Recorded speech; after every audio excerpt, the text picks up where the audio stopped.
Hola y bienvenido al podcast de Tecnoapp 21, episodios semanales con análisis, entrevistas y conversaciones sobre tecnología. Yo soy Javier López y te acompañaré en los próximos minutos. El proyecto de Google para sus juegos en la nube ha llegado a su fin. Stadia ya es historia, pero ha mostrado el camino a seguir por otras empresas. Hoy analizo las alternativas que tenemos en el mercado y cuáles son sus puntos fuertes y débiles. ¡Comenzamos!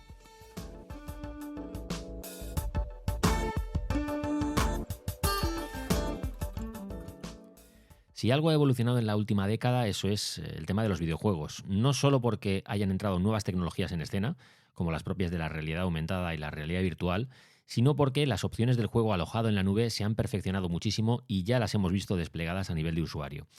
Lo que planteó Google con su plataforma online Stadia no era algo nuevo, pero sí era la primera vez que se hacía con tantos medios y arropado como una opción por parte de una de las grandes empresas tecnológicas del mundo.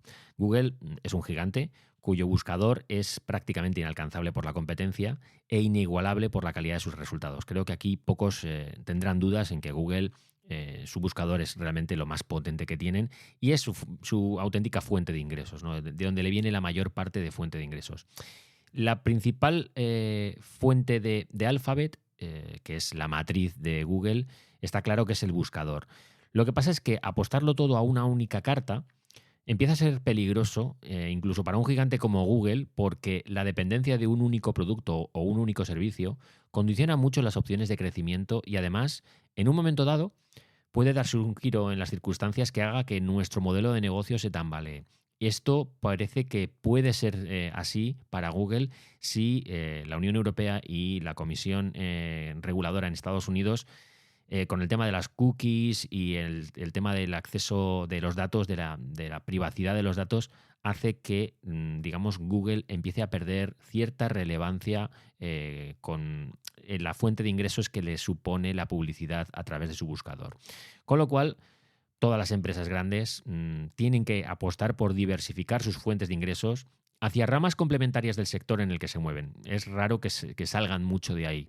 Apple, por ejemplo, lo ha hecho progresivamente desviando el peso del iPhone hacia la división servicios, que es la que más crece. Tiene otras divisiones como wearables, otros y tal, que crecen mucho, pero digamos, donde están enfocando más sus esfuerzos es en la división servicios, porque ya tienen un parque de dispositivos desplegados por el mundo muy, muy amplio, cientos de millones de iPhones, de iPads, de Mac, y ahora lo que les interesa es que los usuarios paguen por sus servicios.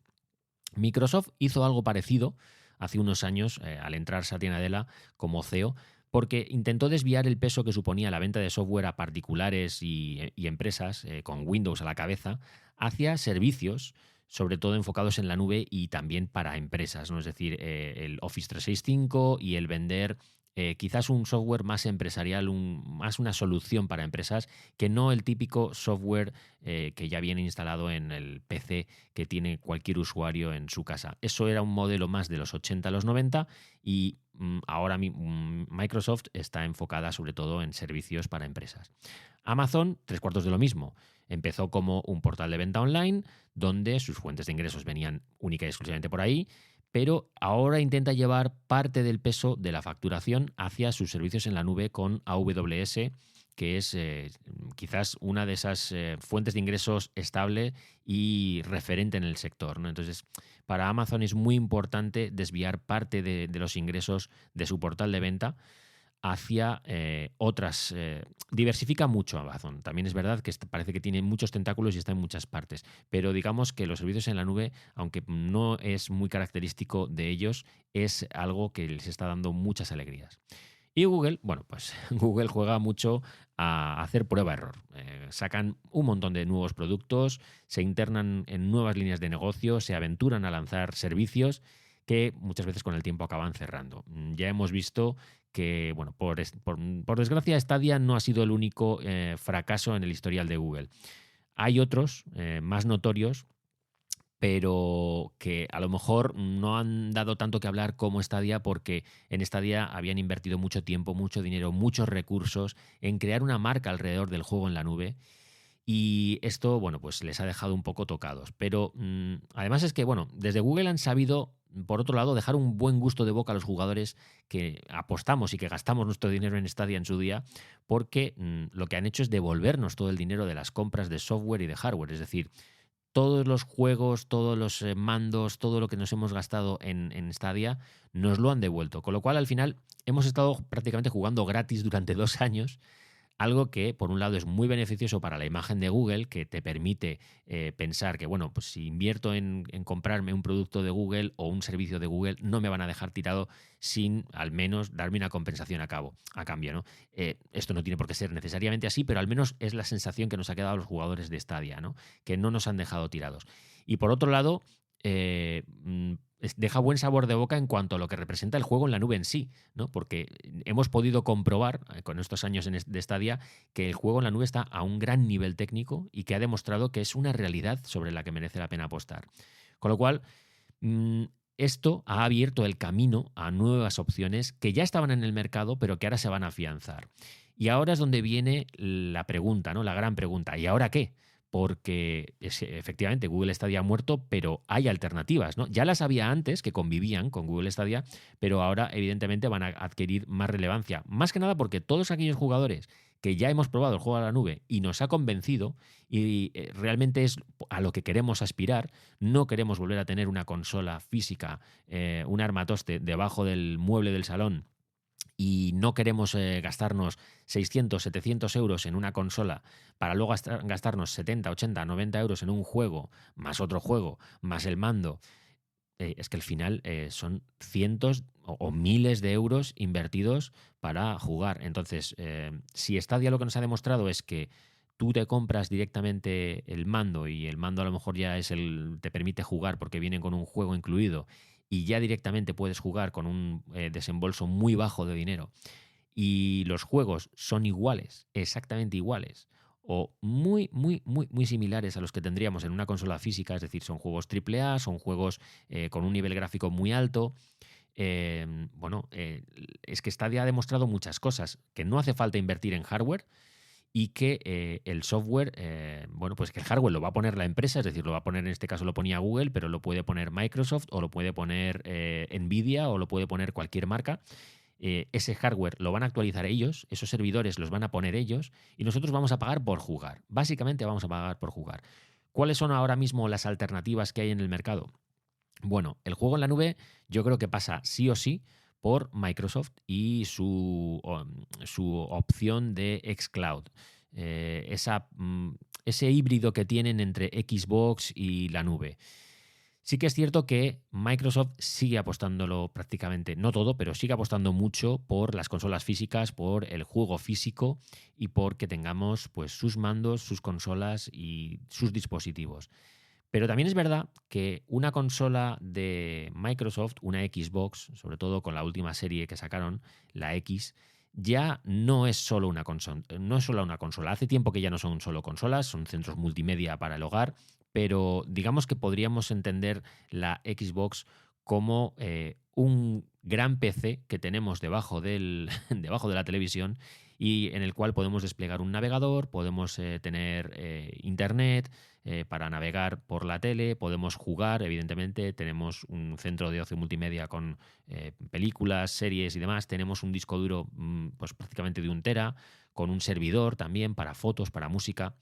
Son muchas cosas ya concentradas dentro de un único dispositivo y ya no estamos hablando quizás de una consola, sino que estamos hablando de un centro multimedia. Eso sigue siendo un punto muy fuerte a favor para Microsoft o Microsoft con su Xbox.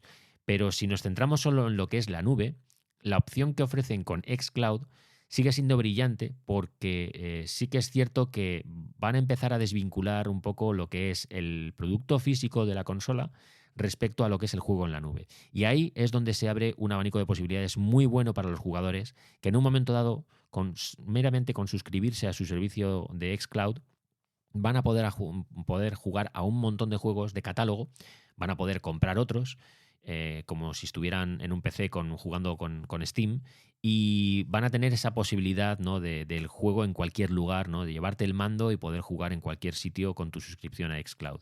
Esa me parece una opción muy buena. Sobre todo porque Microsoft es una empresa que no nos va a dejar tirados porque no está haciendo un experimento como hacía Google con Stadia, sino que realmente Microsoft ya lleva muchos años, lleva décadas con el tema de los videojuegos y es una división más sobre la que se apoyan. Aparte de que estamos hablando de una empresa que está muy, muy establecida, es decir, que, como digo, ofrece muchas cosas. Ofrece ya su propio navegador, ofrece su propio software. Las posibilidades aquí, si buscamos algo híbrido, son muchísimas, ¿no? Otra opción, otra alternativa muy buena es la que presentó hace tiempo Nvidia con su Enshield.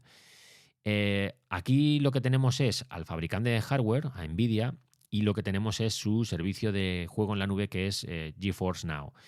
Este servicio en la nube también está quizás un poco más condicionado por el hardware, es decir, nosotros sí que vamos a necesitar un hardware específico para poder trasladar ese juego a la televisión. Al igual que Microsoft nos hace pasar por caja para tener esa Xbox desde la que poder luego lanzar ese juego en la nube a cualquier lugar de la casa o si nos vamos por ahí, Nvidia lo que nos propone es su Shield, es decir, es como una pequeña torre multimedia en la cual nosotros, pues, eso por HDMI lo podemos conectar a la televisión. Es un pequeño set-top box, es decir, lleva Android TV dentro.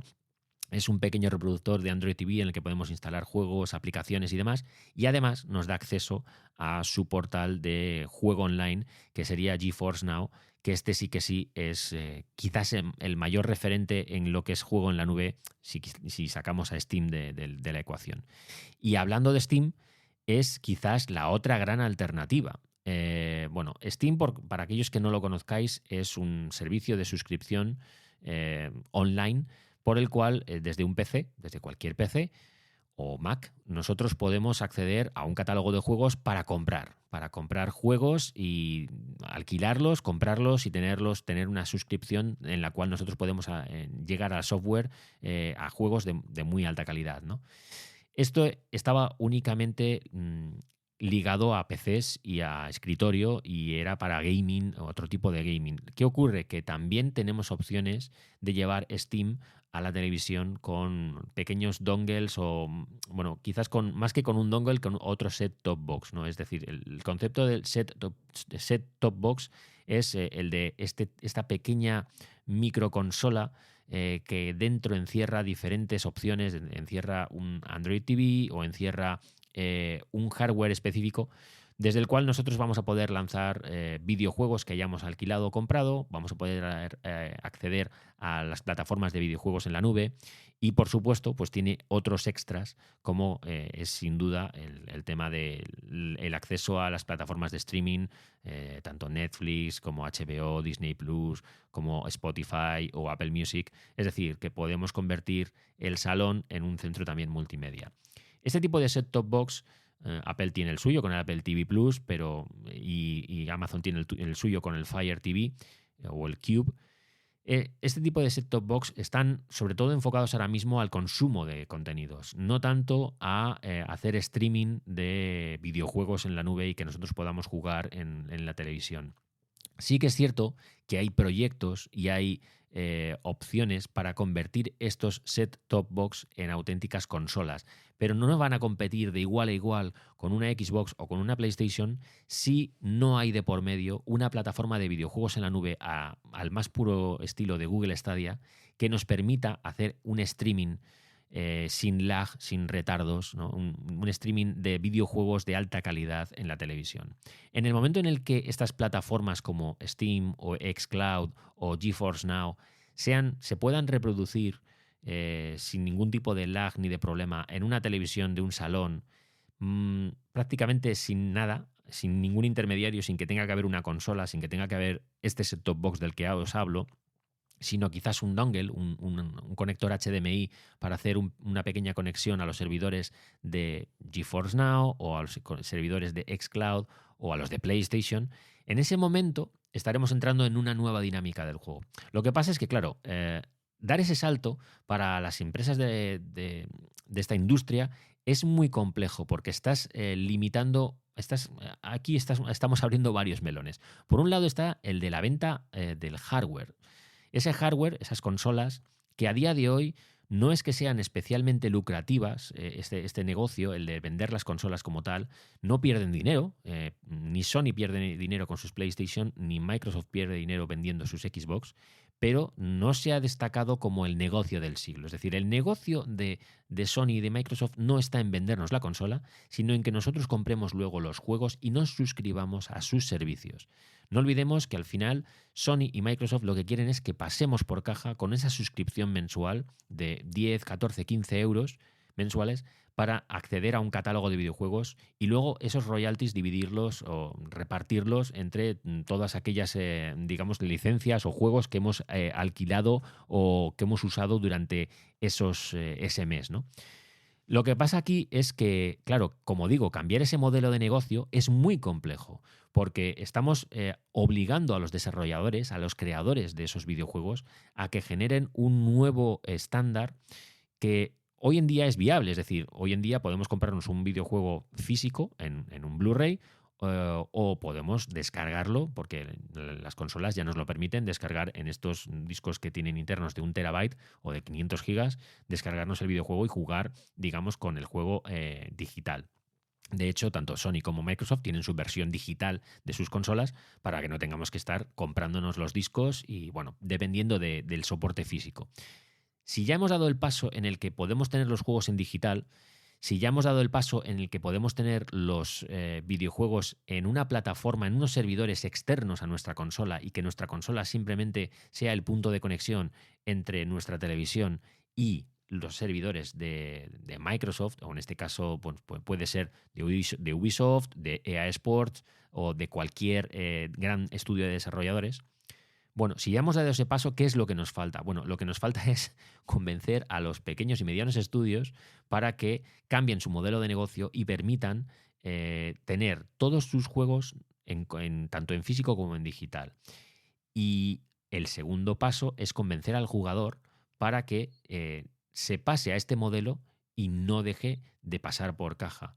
Porque lo que corremos el riesgo es de que al pasar de la venta física del juego a la venta solo digital o al alquiler, mejor dicho, más que a la venta, porque a fin de cuentas cuando nosotros estamos suscritos a una de estas plataformas de streaming de videojuegos, básicamente lo que estamos haciendo es alquilar unos videojuegos durante un tiempo, durante un mes o durante los meses que paguemos, y luego esos juegos desaparecen de nuestra biblioteca cuando nosotros dejamos de pagar. Es lo mismo que Apple Music o que Netflix y demás. Nosotros no poseemos nada, sino simplemente pagamos por un alquiler, ¿no?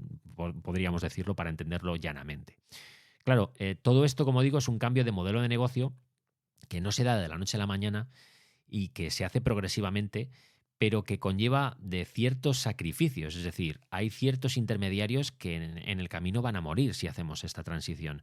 Todas esas cadenas de tiendas de videojuegos que venden el juego físico y que ya hemos visto como cada vez más y más empiezan a vender merchandising y empiezan a vender accesorios porque ven como la venta física de los discos, de los juegos, digamos que en cierta medida disminuye, quitando los juegos top, es decir, quitando el Call of Duty o el Halo o el FIFA de turno, quitando todo eso, la venta de videojuegos ha bajado mucho en cuanto al videojuego físico, pero no en cuanto al videojuego digital, que digamos que mantiene sus cifras. ¿Qué ocurre?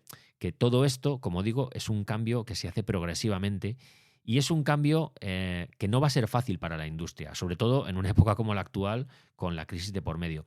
Lo que también pienso es que esta crisis en la que estamos, que es otra más, puede ser un gran empujón para el videojuego en la nube porque elimina prácticamente esa barrera de tener que invertir 600, 700 euros en una consola de última generación que pasados 4, 5, 6, 7 años va a quedar obsoleta, prácticamente no por obsolescencia programada, sino porque el mercado va a sacar una Play 6, una Xbox Series HZ o como lo queramos llamar, y los nuevos juegos, con el tiempo, pasados 2, 3, 4 años, solo se van a lanzar para estas nuevas consolas y vamos a tener que volver a pasar otra vez por caja.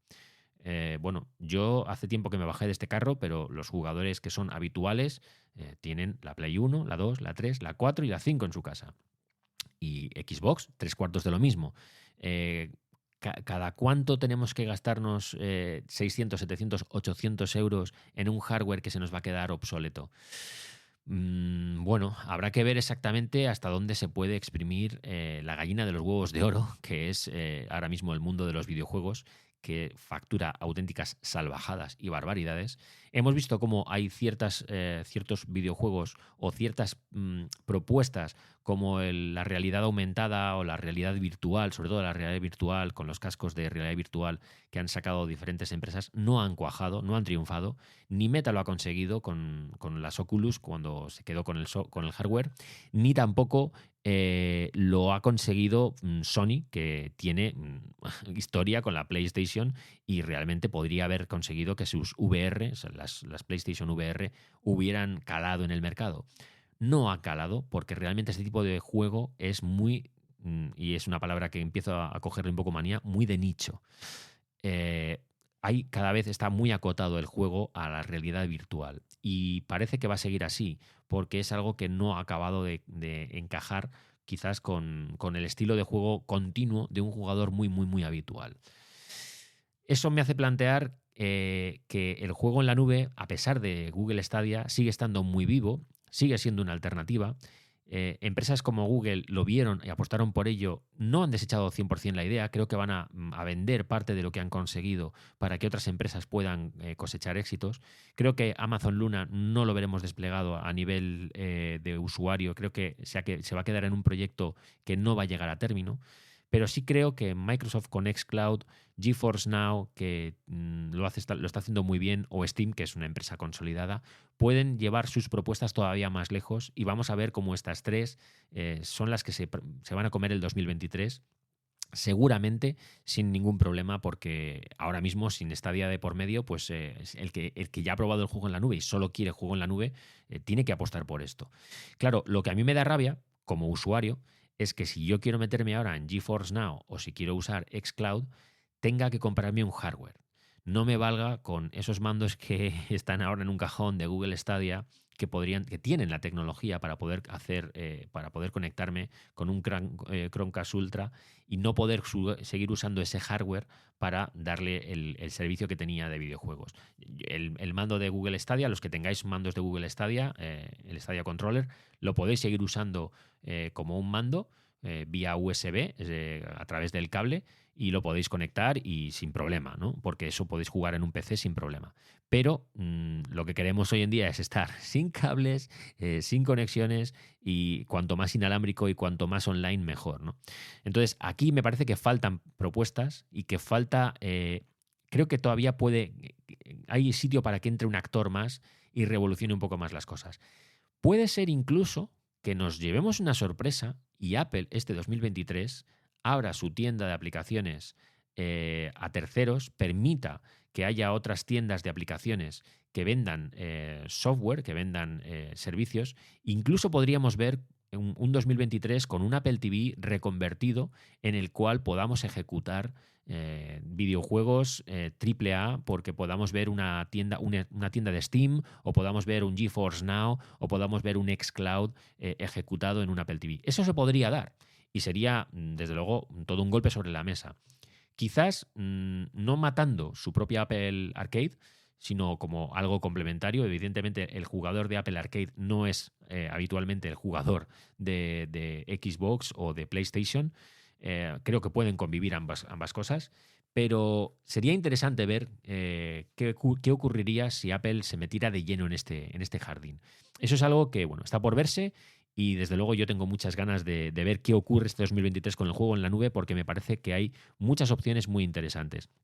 Y dicho todo esto, voy a cerrar un poco el episodio por aquí, pero os animo a que sigamos la conversación por redes, porque de hecho parte de la conversación y el tema de GeForce Now salió a través de un comentario de un oyente, y la verdad es que, bueno, a mí ese tipo de cosas hacen que pueda investigar, indagar un poco más y que se abra un poco más la conversación, ¿no? Así que, bueno, os animo a que tanto por Twitter como por Telegram o incluso en los comentarios de iVoox sigamos la conversación, todos aquellos que escucháis el podcast semana a semana. El viernes de la semana que viene, como de costumbre, habrá un nuevo episodio que estará disponible a las 9 de la mañana en las principales plataformas de streaming. Sin más, pasad una gran semana y nos vemos la semana que viene.